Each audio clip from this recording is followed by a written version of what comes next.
Hello from the BBC World Service and welcome to the latest edition of the Documentary Podcast. Every week we bring you a range of stories from our presenters and reporters across the world.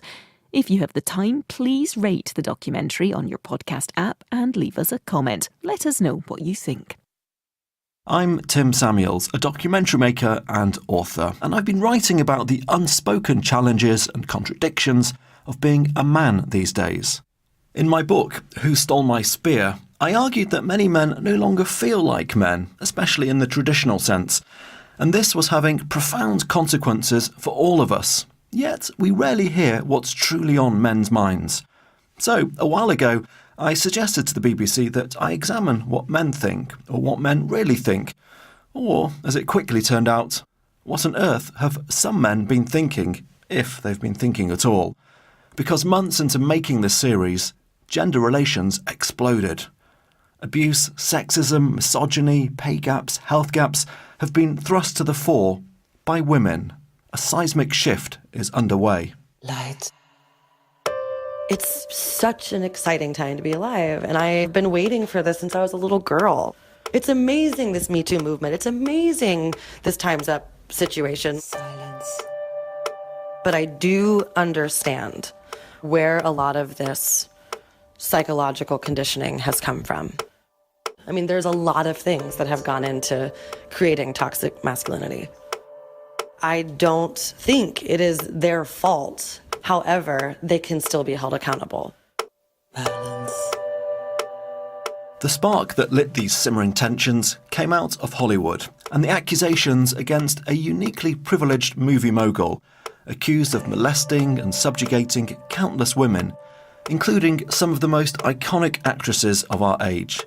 He denies the accusations. The accusations keep coming. Science. The time has never felt more pressing to dive into gender relations, to frankly ask men and women about each other, and whether the changes taking place are real and welcome. It's something I've been doing across 3 communities, all a long way from Hollywood: Lagos, Delhi, and North Carolina in America. Of course, I'm approaching this as a man, with a primary focus on finding out what men think about these changes. I don't think it takes a man to understand men, or a woman to understand women, but yes, my gender is perhaps bound to creep into my reporting. Reporting that began before, but then caught the explosion of the Me Too campaign. Okay, today we start in Lagos, the economic capital of Africa's most populous country, a furnace where change and tradition are being reforged, and for many, not before time. I mean, where to start? People cackling you, people invading your space, groping, and that's just the casual, everyday stuff that happens on the street or in the markets or in public transportation. It's everywhere. It's at school, in church, any context in which you exist in a woman's body. It's relentless. How men feel and act naturally has a huge impact on the lives of women and societies as a whole. And how men are feeling now is something, I'd say, that urgently needs exploring. Away from those privileged men who still dominate the upper echelons of politics and business, many men seem to be having a tough and troubling time today. In nearly every society, men are around 4 times more likely to take their own lives. They overdominate prison and homeless populations and are way more prone to doing something self-destructive or being violent or abusive to others. Something's going on. This is the thing. Masculinity in Nigeria is at a turning point. Nigeria is an incredibly male-dominated society. It's in our religion, it's in our culture, it's in the way that our society has been modeled for decades. Andre Blaise Henshaw hosts the Nigerian TV show Men's Corner, a talk show that encourages men to speak their minds, offering opinions on topics as varied as sport, politics, women, cars and relationships, which leaves him well placed to see how men may or may not be changing. The average Nigerian man is becoming more sensitive, smarter about the world around him. I mean, I do yoga, for heaven's sakes. So you do yoga every day then? Yeah, pretty much every day. So I have these little... Bring out your left leg and extend the foot so it's engaged. If you did yoga, why were you stretching? I mean, what happened to just going and playing soccer or lifting really heavy weights? But we're at the point now where our masculinity is more about personal expression. Our public personas are confident, strong-willed, certain of what they're doing. Our private lives is quite different. We're scared and worried, and we don't know if we're going to make enough money to keep the landlord at bay, or if the woman that we're with is faithful, or if we've done enough to make sure that she's faithful, or if that would even count. So there's a bit of a tension. So you have people who are completely confident, completely staunchly heterosexual and macho. And then on the flip side, you have people who are not entirely sure what those definitions mean and if they fit into it anymore. How ingrained in the kind of male culture here is it that playing around is just part of being a man? I would say, having seen a lot of that around the world, it's just as bad as everywhere else. The thing with Nigeria, however, is the average Nigerian man, he hasn't taken a lot of time to ask himself, why do I do certain things? And consequently, there's a lot of autopilot taking place, which sadly includes infidelity and cheating. After generations of things being pretty straightforward, if you're a man, is now a time of confusion? I would frame that differently. Instead of confusion, I'd say it's more a time of evolving awareness. In Nigeria, I think we're at a point where we're caught between what would socially be an ebb for us because our economy is a bit iffy and security has been a worry for every Nigerian for a while. But our identity as individuals, as men, is at a point where we're starting to realize I can do just about anything I want. So you take the ability to dream and you place it in this person, but then you force the same individual to wake up in a world that doesn't quite accept those dreams. In a city of 21 million or so people, there are a near limitless number of dreams to tap into. Dreams perhaps fed by the shiny real estate projects that have sprung up across Lagos and the luxury cars that idle through the snarling traffic, which butt up against the realities. Crumbling infrastructure, yellow minivans bursting with passengers, and pockets of tangible poverty. Driving from one of the more prosperous islands to the mainland, Makoko comes into sight, a vast ramshackle sprawl of huts perched on stilts above the waterway. A narrow, dusty road snakes down towards the river. There's a strip with small stalls and just outside a barber's, the Optimum 99 Ventures barbershop. Hi there, I'm Tim. Hi. Nice to see you. What's your name? You're getting your hair cut? My name's Albert. Okay. What grade are you doing at the sides? 1.5. 1.5. Is this a good time and a good place to be a man? It's very challenging in this part of the world. The situation you find yourself here, this is a ghetto. It's more tougher because of the environment. You grow up to see very dirty places. You have to grow with it. Psychologically, it weighs you down. Up to the extent that when you go to a more civilized place, you find it so challenging that you find it hard to cope. Everything you see there seems like a mirage and unreal. When you were growing up, how did people prove themselves to be a boy or to be a man? Some believe if you have a wife, you are a man. Some believe you have to leave this environment before you can be a man. Some believe you have to travel abroad. Some believe you just have to cope with the environment, have a wife, have children. That makes you a man. How much frustration is there amongst men in the poorer parts of Lagos when they see there are some very wealthy parts? How much anger and frustration and jealousy is there? Psychologically, it's really drowning. Some live like they are in heaven while others live like they are in hell. Well, to me as a man, the expectations are very, very high. You are seen as somebody that's going to take care of the family. Your mom, your dad, your sisters, your brothers are all dependent on you. Before you think about you starting up a family, you need to think about how you are going to support those people at home. Tell me how many people you have to support yourself. My mom, my siblings, because I'm the firstborn of the family. Are you working? Presently, I'm not working. How long have you been unemployed for? Oh, I would say 3 years. Sure. I graduated from University of Lagos. I studied mathematics, so I had this ambition of working in the financial sector. You have this maths degree from a good university, but you've been unemployed for 3 years. How have you changed during the last 3 years? Well, it's depressing. It is very, very depressing because it's something at times I cry about. My mom has been the one that's been sponsoring me during my university education. To me, when you're not able to provide for the people that you're supposed to provide for, it makes you, even you lose confidence of a lot of things. To whom much is given, much is expected from you. It affects my relationship too. Because if I should marry, I'm bringing in another responsibility. She is seeing me now as somebody that can provide for her now. If men's identities throughout time have been tied to their roles as hunter-gatherers, in Nigeria, the traditional expectations to provide seem to run especially deep. Unemployment is already at 14%. With Nigeria's population expected to double by 2050 to become the third most populous nation ahead of the US,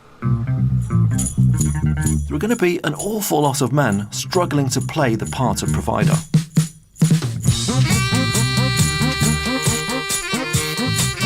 Whilst for those men at the top of the economic pile, reaping the benefits of growth, yet more opportunities to peacock their riches. When champagne came into Nigeria, it was the likes of the Hessek and the Peugeot. Then Moet Chandon came into the system. Then after that, we had the likes of the Vauclicon. Yeah. Then from there, we had the Dom Perignon and we had the Cristal. Yeah. 1,200 bottles. Okay, 1,200 bottles.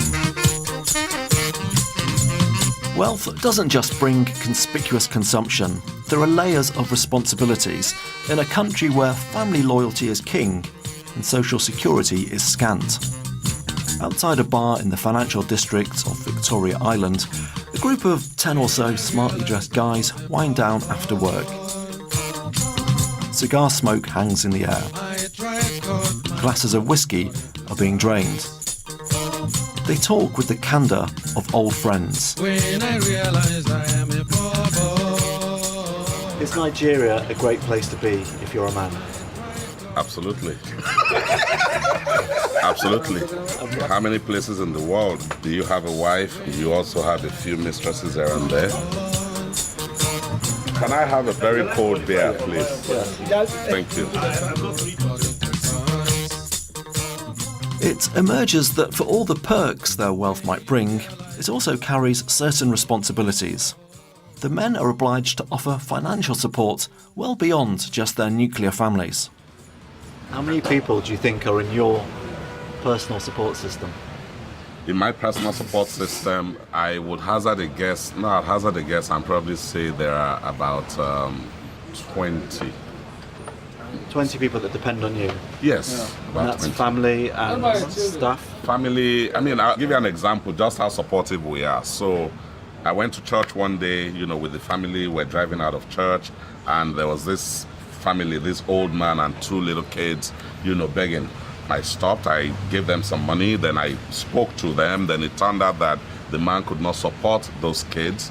And from that day, which was like 4 years ago, I've been paying the school fees for those two kids to give them an education. I don't know them at all, and I'm sure each and every one of us here can tell you that story.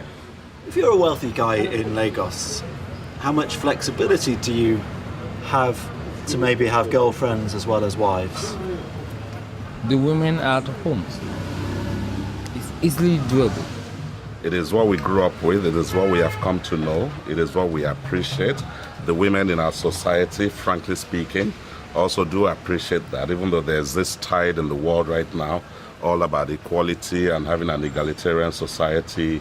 We have nothing against that. But it does not also mean to say that we are willing to just let go. Would you not worry that the rising tide of equality comes too high, you won't be able to have some of the fun that you're having now? No, not really. I have a daughter. I would like for her to reach the very top, of her career or whatever she chooses to do. If your daughter got married, yes, and the husband then took a couple of girlfriends or mistresses, would you mind? If my daughter got married and my son-in-law, my son-in-law now has a couple of mistresses, what's wrong with that? Let's not pretend about these things, okay? Some of us are married, okay, and our brothers-in-laws, our in-laws, are fully aware of what some of us get up to. In fact, we even get up to those things together. So why am I going to sit here and pretend as if to say, if it were to happen to somebody closer to home, I'll be worried. My question is, would you feel pain? Would you feel pain? That's my point. Would I feel pained? No. In a city where a man can look the other way to his daughter being cheated on, what might that indicate about Lagos's dating scene? It's a scene journalist Nigerian has been braving and categorising. If you really want to get the guys that are super rich on Tinder in Nigeria, look for those who have quotes or those who don't have pictures at all. Not surprisingly, it's male-skewed and populated by what she's identified as 8 different types of men on the prowl. From the hustler with no plans to achieve his dreams to the silver-tongued demagogue who lies about everything. We men don't come off terribly well. And so tell me, what's your status at the moment? I'm single, very single. Certainly not by choice. It's rather hard to find good men. Most of the men you find are just out to have fun. What does game playing look like? Game playing is, I'll show you. Okay. This is him. Hello there. I was like, hi. Not always here, hence the slow response. He sent me his email and I Googled him and he's like some really rich dude. But here's the thing. He's engaged. His wedding pictures are all over the news and everything. And I pretend like I don't know. Men the world over, I apologize. These are the rich ones you see here. Let me show you his wedding pictures. So this is him and his soulmate, apparently. So it's so weird, right? Busted him. These are the kind of guys that you see here, like.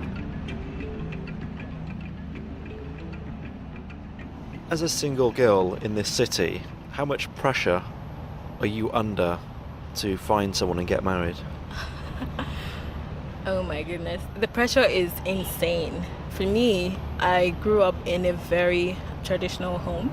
Sisters who are all married. I'm actually the only person who's not married. See, I just turned 30. You are officially old in Nigeria. That's it. If you say you're 30, you're an old maid all of a sudden. My mom's like, what's wrong? Are you too picky? What's the problem? I'm praying for you. She was actually praying for you? Yeah, I'm very certain what was the prayer, do you think? I was just like, God, please give my child a husband. Anyone will do. It's a huge thing here to be married. Like, someone could actually have a PhD and somebody would just come and say, oh, I'm Mrs. Olivia Dosumu. And they would regard her more than you, who has the PhD. That's how bad it is. Growing up, I thought that it's not possible for a man to be with one woman. But I grew up in a polygamous home. I had my mom and I had my stepmoms, and I still had... How many? I had 2 stepmoms. How has it affected your psychology, your view of men, to have a father who was a polygamist? I grew up believing that men are these horrible people that can't just be okay with one woman. Do you remember as a kid thinking, I wish my dad only was with my mum and not with anyone else? Yes, so many times. Really? So many times. And do you think it still affects your view of men today? I have worked so hard to change my perception of men. I mean, if a guy tells me, oh, I like you, I'm like, yeah, right. You know, like in my mind, I'm like, yeah, me and how many others. I just saw it as something that's normal. You know, it's normal for a guy to have so many women around him. Because my mom is from a polygamous home as well. So it's something that I can only pray for and hope that when I do get married, I would be married to someone who wouldn't cheat on me. Could you look the other way if they did cheat? I would never look the other way. I like to think of myself as someone, you know, but for me, if someone's cheated on me, I feel like the person is saying, I don't value you, I don't respect you. But presumably if guys are cheating, there are women who are cheating as well. Oh yeah. To make this go round. Yeah. You'd see a man whose wife would cheat on him, but he'd rather die than say that his wife cheated on him because he can't deal with the shame. Like, where were you when your wife went? Were you not good enough for her, or you were not skilled enough for her? Why would she leave your home? A lot of guys would rather stay with a woman who cheats on them than openly admit it because of the shame that it would bring to them. Do you think your mum has prayed for you to marry someone today? She takes Holy Communion. We called her mum, who wasn't there, but her sister was. Maureen? Hello? Hello, it's Tim from BBC here. Why is your sister still single? You know, we're all telling her she should get married, and my mother, she's really worried, and we've been praying, and my mother's still praying. I mean, I don't know what's wrong with that girl. I think she's just very choosy, and I just don't get it. Yeah, but it's okay to be single. She's only 30. She's still young. She's young? I got married at 22. I'm the first child of a family. She should be married 25 latest. But most of my friends don't get married until well into their 30s. Well, that's their business, but in my family, it shouldn't be that way.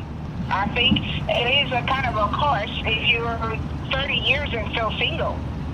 Are you praying for her as well? Of course. I even fasted for her one time. What? You fasted for her one time? How long did you fast for? 3 days. Yeah, so that's the pressure that I'm like, as you can see, I'm laughing. Yeah. You know, I'm not really bothered. Because, I mean, I live alone. I don't ask them for money. So their opinion is for them, not for me. Do you think you will find someone in Lagos? I'm hoping that someday. There's this saying that when you're looking for something, you don't find it. But when you're not looking, that's when you find it. I'm trying not to look. In the next part of my report, I'll meet men who refuse to conform to traditional notions of masculinity in Lagos, women who've had enough of men, and the financial strains of polygamy.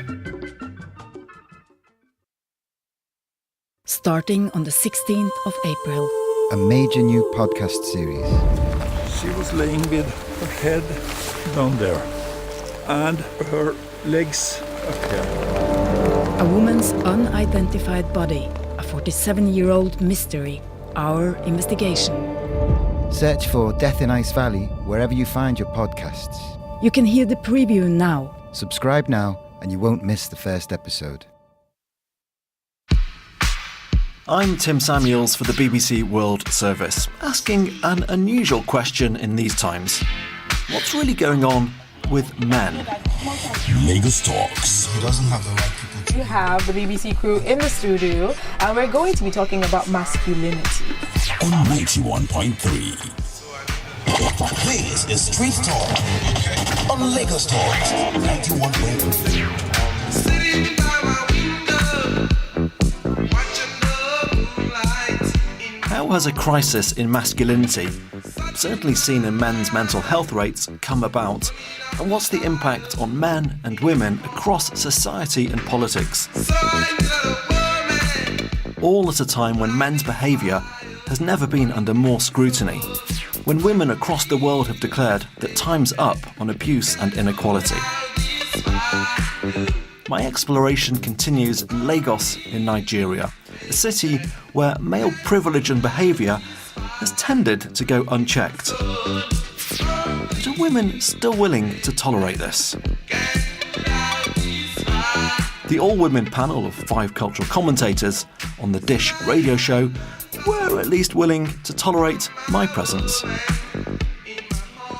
This is The Dish, and I'm Ife. I'm here with Ugoma, Ayana, Faith History, and Buki Karibi White. And here with us is Tim Samuels. In terms of Nigeria, traditionally, from the outside, it looks like a very masculine society. Someone said to me, it's the best place to live if you're a man. You know, really? You can get away with anything. But we'd like to test out those stereotypes. And Bucky, can I ask you about infidelity? Mm-hmm. Do women turn a blind eye, or has that sort of thing gone away now? You know what, I don't think that necessarily women have ever turned a blind eye. Mm-hmm. You have a lot of women probably finding out and punching the man, slapping him, or refusing to make him dinner, or going on strike. Yeah. You're not touching me for the next 1 year, you know? Exactly. Now it's different in the sense that women are now ready to walk away. So there are some cultures in Nigeria where women have been walking away since day one. Like, they don't stick around. Really? If there's a problem, no. It really, really depends on who you're married to. And sometimes it really also depends on who you're married to hangs out with. Because a lot of our cultures, I'm sorry guys, if this offends anyone, you know it yourself, it's outdated. It does not support women. You know, it keeps women down. So that, you know, so I'm raising kids now, a boy and a girl, and I'm trying to remember that. You know, I'm trying not to put so much on my daughter that I'm just like, oh, listen, you're going to grow up one day and you're going to be a wife. Just go in the kitchen and because that's where you're going to end up. No, that's not where she's going to end up. She's going to end up there and other places. So I need to prepare her for those other places. And now for my boy, as a mother, what masculinity means to him, I'm not just going to hand it over to his father, to my husband, even though culturally that's what I'm supposed to do. But that's wrong. Because when the men grow up, that's when we start complaining, oh, he's masculine, but he's a little too much of this and he's a little too much of that. To really create the perfect man, the woman has to be involved. Notions of machismo still seem to run deep in Nigerian masculinity. A challenge for women and those men who defy stereotypes of the archetypal man. In the West today, like in Germany, they passed the legislation for same-sex marriage. Here, it's abhorrent. It's not part of us as a people. So the West cannot say, oh, we're moving in this direction.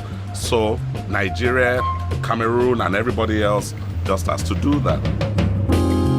No, you have to recognize that there are differences in culture and traditions, and people hold on to those things. And it's not what you're going to change overnight.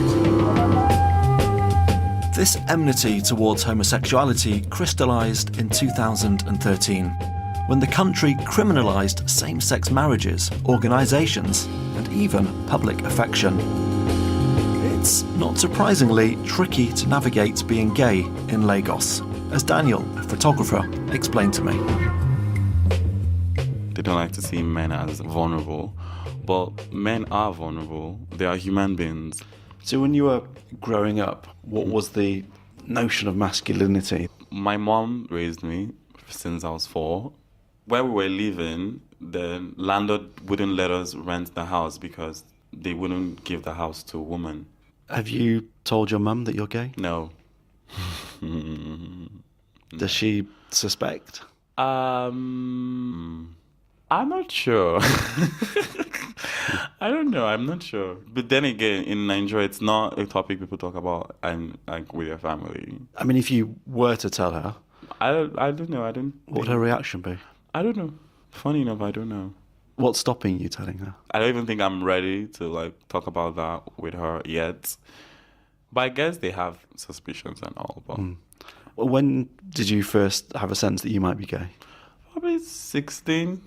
And was it liberating to come to terms with that? No, it was not liberating. I will not lie. It wasn't. It was traumatic.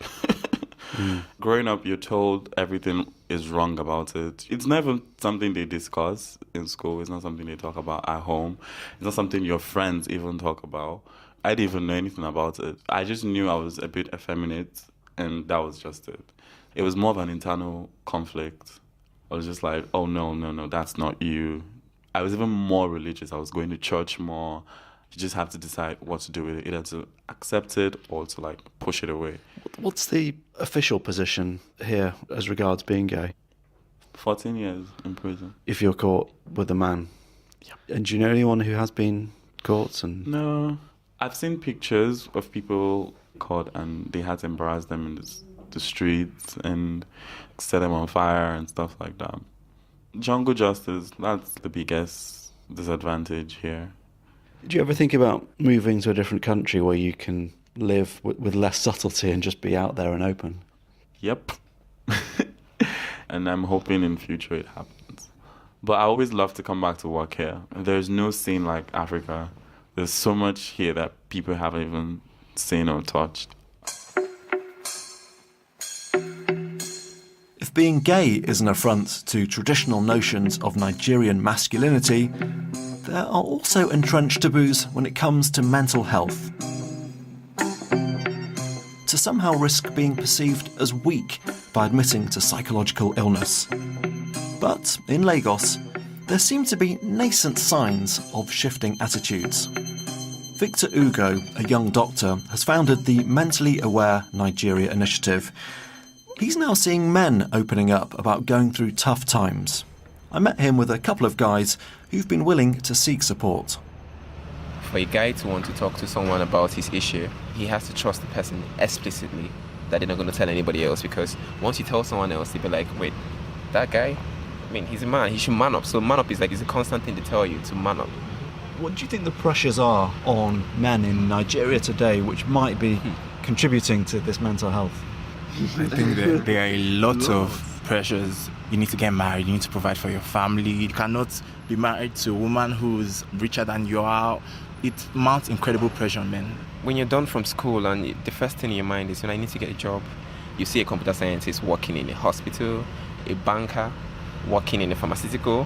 Where do you think the pressures come from? There's a vicious cycle in this respect with the kind of fathers we had. I grew up not being able to even hug my dad. My father, even at this stage, wants to talk to me and he still has to send a text, even if we're in the same house. And because you're a guy, you just feel, I can't talk to this person because he'll consider me weak, and I can't even talk to a woman because then I become the least attractive person. Really. In the spirit of talking, can I ask what mental health condition you may be prone to and what you think the trigger for that was? I think what sparked mine was the fact that I lost a friend at a point in time when I was supposed to be all excited about life. It just made me like, nah, what kind of life is this? There are people who will tell you that, nah, it's a white man's disease. What is your business with depression? It's seen as a white man's disease. Yes, yeah. I'm serious. I think we take pride in our suffering. Mental illness is for the weak, and usually the spiritual angle tends to always crop up somehow. Yes, read your Bible. Read your Bible, speak to God about it. And did you do any of that? No. Nigerian men have been trained not to express themselves. I send emails to my dad in the same house. Oh, wow. Or his dad texts him and you email your dad in the same house? I have to email my dad. Do you sense from what you see through your medical work, things like depression are rising amongst men? Certainly, with the rising recession. So you have many frustrated young men on the streets, trying to make a living, and they can't. And by the time they go through that over a period of time, they start breaking down. Also, suicide is rising. Is the recognition of it at least moving in the right direction, do you think? Very slowly, snail speed, slow. But we started the discussion last year. The hotline, we just started in February. There's no mental health desk in the ministries. There are not too many mental health doctors, about 200 something or less than 200 something psychiatrists in Nigeria. In the whole of Nigeria, 200 psychiatrists in a population of 180 million plus. So at some point we're joking that you could find one psychiatrist for 1 million people. How are we supposed to deal with that? I can't imagine there are many registered psychiatrists around here. Makoko, a vast mass of jostling huts perched on stilts above the water that sprawls out from underneath the main bridge into the mainland of Lagos. Yet unconnected to the city's water or gas supplies. It's anyone's guess how many people are crammed into Makoko. Maybe tens of thousands. Maybe as many as 300,000 people.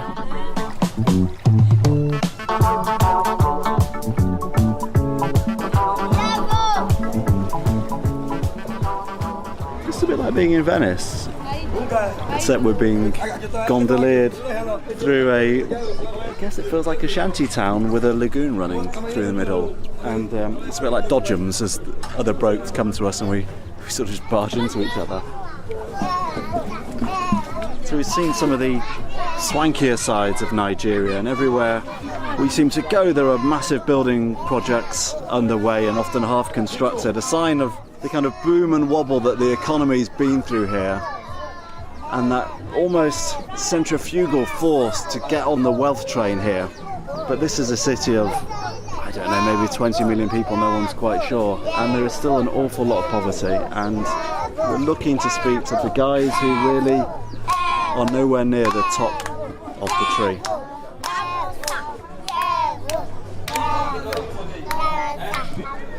Apparently the kids are singing Yevo, which means white man. It's a nice way to be greeted.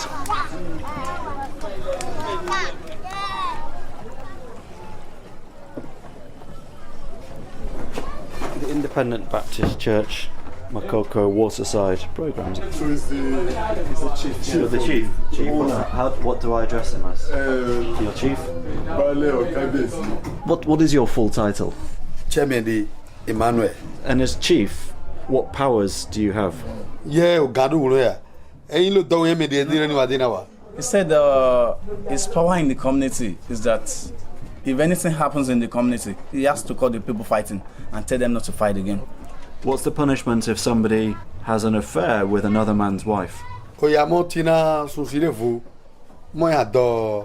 tie the person, they will beat him. After the beating, they have to put him in the boat.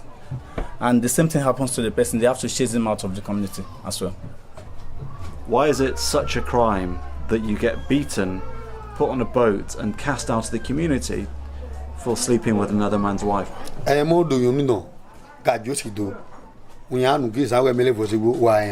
What happened is that here in this community is that when someone sleeps with your wife, no man will take it as a wife again.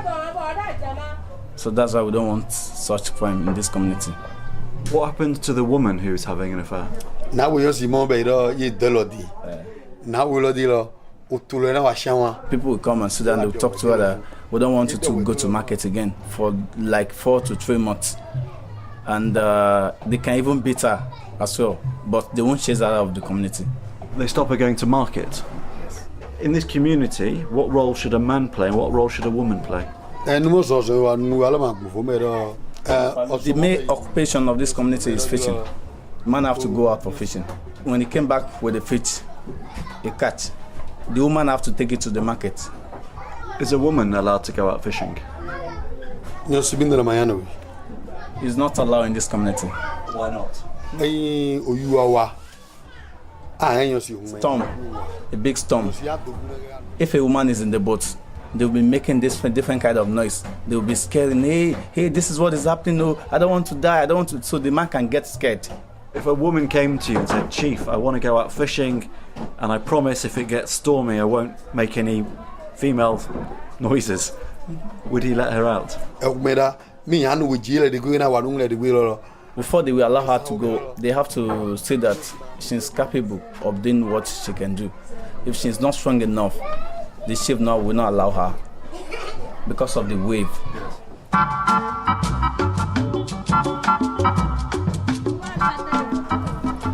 The chief's son has brought us to meet one of the fishermen who's sat on the steps of his hut with a fishing net in front of him and kids crowding around and a few asleep. What's your name? Kenny, about it. Is this your family? Who do we have around us? Yes. You had 3 wives. You've got 3 wives here? Yeah. All in the same house? Yeah. So how many children do you have? You say had 6 children. How much fish do you have to catch to support 6 children and 3 wives? No, Make like 5,000, 4,000 a day. Naira? Yeah, naira. 10, 12 pounds, $15 a day. Yeah. Do you live a good life with that? No, the money is not enough. Is it hard to be a man living this sort of life? I say yes, very hard. So you have to struggle every day.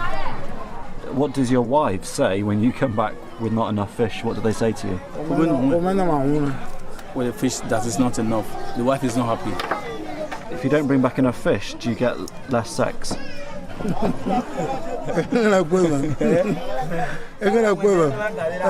said yes. If it's so hard to feed 3 wives and 6 kids, maybe you could have just stuck at maybe having 1 or 2 wives. He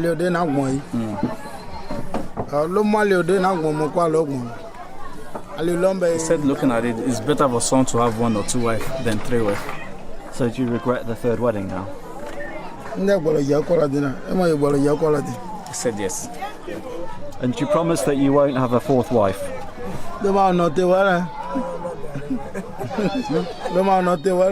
So you wouldn't want to marry 4th wife. He said it's okay. She's not here, is she? Huh? Is number 3 here? Okay. All right, thank you very much. Good luck with the fishing. It turns out the fisherman's wife number 3 was sat in earshot whilst he rowed tying the knot. She remained impassive. Somewhat more outspoken is Olutimihin Adegbe, a Nigerian speaker, writer and activist. She's spoken around the world on gender, class and the marginalisation of communities. As women across the world, taking Hollywood's cue, have been speaking out in greater numbers about sexual harassment and abuse during the last year, I wondered whether the Me Too movement had made it to Lagos. Has there been any parallel between Nollywood and Hollywood with actresses coming forward? Absolutely not. Absolutely not. Why do you laugh? I don't want to say it would be inconceivable, but in many ways it would be inconceivable. These things are so deeply entrenched. The systems, the dynamics, the social organization that allows sexual violence to take place. It would be career suicide. So I have not heard a single story naming an abuser in the wake of Me Too, no. As someone who works in the media sector yourself, have you experienced harassment? Yes. I mean, where to start? It's relentless. When do I not experience gendered abuse? And I would say maybe when I'm not in public. So leaving your house, the street harassment, invading your space, groping, and that's just the casual everyday stuff that happens on the street or in the markets or in public transportation.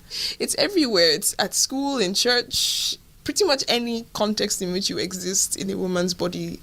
Can you give me a specific example which you think sums up the kind of harassment that you have to face? So I was at a literary festival having a conversation with 3 other women, and we started talking about faith and our experiences with the church. And by the time we got to the end of that conversation, there were 4 of us, all of us random women, who turned out that all of us had been sexually abused or harassed by church leaders. There was another woman who had been sexually harassed by a youth leader when she was 12. Do you think there's any change, though? Do you think men are shifting in their behaviour, in how they view themselves, in how they interact with women? Is it any change in the last few years? I think the thing that has changed would be that women are becoming less fearful to confront these abuses. I know a few instances in which someone came forward about an experience of abuse without naming the abuser because she wanted validation and she wanted to be able to heal from it. Maybe some men have gained a bit more insight into just how destructive and pervasive sexual harassment and abuse can be. The male behaviour which you say you see in Lagos, is that rooted in the way in which boys are brought up?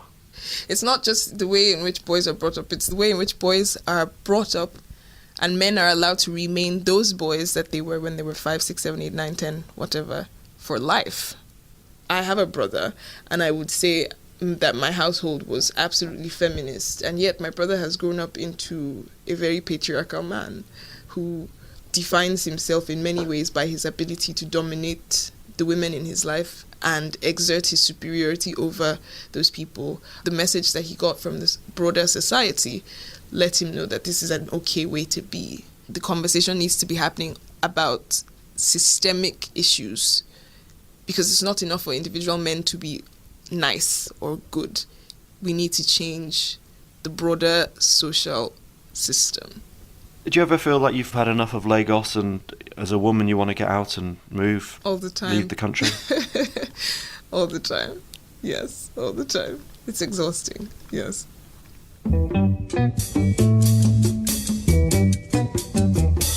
Still very much in town and single were two people I wanted to bring together to help make sense of my time in Lagos as it neared an end. Victor Ugo, the young mental health campaigning doctor, and romance-seeking journalist Nkem Nedem. Nkem, what would Mum think of Victor? Well, at this point, if she met him with me, she'll be like, oh, is that the person that you're going to get married to? Like, at this point, she doesn't even care if he's from another planet. She'll be like, oh, he's handsome. You know, and if I say anything like, oh, I don't like people who have beards, she'll be like, why are you choosy? You know, that's what she'll probably say. At the beginning of my journey, I was asking whether Nigeria was a real kind of man's playground. On some levels, it feels like superficially that is true, but it also doesn't feel like the easiest place. I wonder what you two wise people think. If you're looking at it from the angle of in comparison with the female folks, I think this is a man's world. But if you're looking at it from what is expected from a guy, then the pressure doesn't really make it any easier at all. And there's so much expectation for the man. You know, even though with society, gender equality, yeah, and all of that, there's still that huge expectation that he would have to meet up to. I think the pressure should be there, but for both male and female. You know, I feel like that would make him lazy for his own self. The pressure that males feel, that's pressure to be historical, to be independent, to be the one leading. It's one of the basic causes of substance abuse. Is why most of them, like when you can't handle the pressure, you deal with alcoholic abuse, and you know, depression is one of the consequences of it. So I think it's fair to say, you know what, you can just be anything you want to be. Okay. Nkem, do you ever think that the life that you live would be easier if you were a man? I think about it all the time, to be honest, you know. I felt sometimes that I would have life easier if I was a female. And of course, when it comes to emotions and expressing them, obviously it's going to be easier for me to cry to my mom if I was a lady. I mean, yeah. Speaking of emotions, I can't help but detect a certain chemistry between you two. Do you feel that you will be happy when you spend the rest of your lives together, as inevitably you now will? Are you going to be the reverend? I get emails saying I can buy all sorts in Nigeria, so I don't see why I can't buy a fellowship somewhere. You know, am I wrong? She's a very interesting person. For someone who's grown up with 5 sisters, it's going to be probably hard for him to deal with someone like me. Well, I don't know about that. You know, there are times when you want to be a man, there are times you want to be a woman, so, you know, maybe you can swap the husband and wife role. Well, you know, I'll plant that seed, I'll let it blossom, and I just look forward to the wedding invite, that's all I'm saying. Alas, no love appears to have blossomed yet between Nkem and Victor.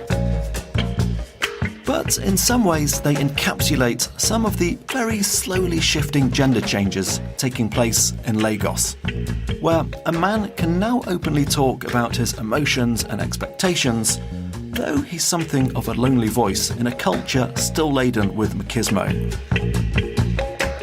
where a woman can forge a successful career, but still hits a wave of old-fashioned sexism and untrustworthiness when facing the world, where both have options on how they live their lives, but only because they have the economic means in a city infused with inequality.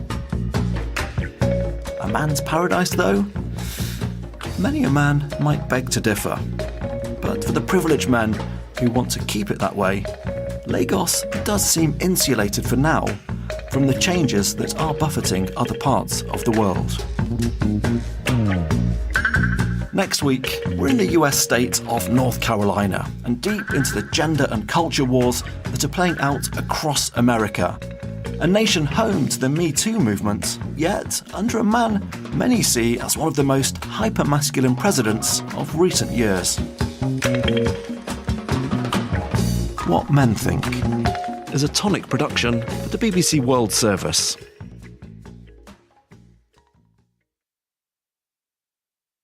Thank you for listening. There will be more from the documentary podcast soon. If you haven't already, please do subscribe. And don't forget, do try our other BBC World Service podcasts too.